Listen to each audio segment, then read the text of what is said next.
ഇനി വാടോ വക്കീലേ. പിന്നെ അതെ, താനുള്ളത് കൊണ്ടാണല്ലോ ഞാൻ ഇങ്ങോട്ട് വിളിച്ചത്. താൻ പറഞ്ഞല്ലോ എന്നോട് മറക്കണമെന്ന്. എന്തൊക്കെയാണോ വക്കീലെ ഞാൻ മറക്കേണ്ടത്? ആനപ്പാറ അച്ചാമ്മയുടെ വീടിന്റെ മതിൽ ചാടിക്കിടന്നകത്ത് പോയപ്പോൾ പട്ടി കടിച്ച് 14 ദിവസം ആശുപത്രിയിൽ കിടന്ന് ഞാൻ മറക്കണോടോ വക്കീലെ, മറക്കണോ? പിന്നെ എന്റെ മീനാക്ഷി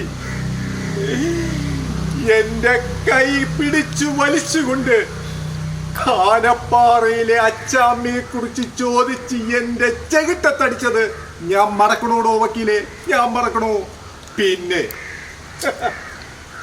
എന്റെ ബാലരാമൻ, അവൻ ബീഡി ഇനി ഒരു തുണ്ട് ബീഡി കഷ്ണം കയ്യിലെടുക്കില്ല എന്ന് പറഞ്ഞ് അവൻ പ്രതിജ്ഞ ചെയ്തത് ഞാൻ മറക്കണോടോ വക്കീലോ? എന്തൊക്കെയാണോ വക്കീലെ ഞാൻ മറക്കേണ്ടത്?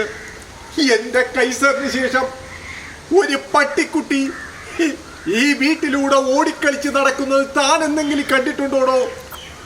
ഞാൻ എന്തൊക്കെയാടാ മറക്കേണ്ടത്? ഇല്ല, ഈ 500 മറക്കില്ല.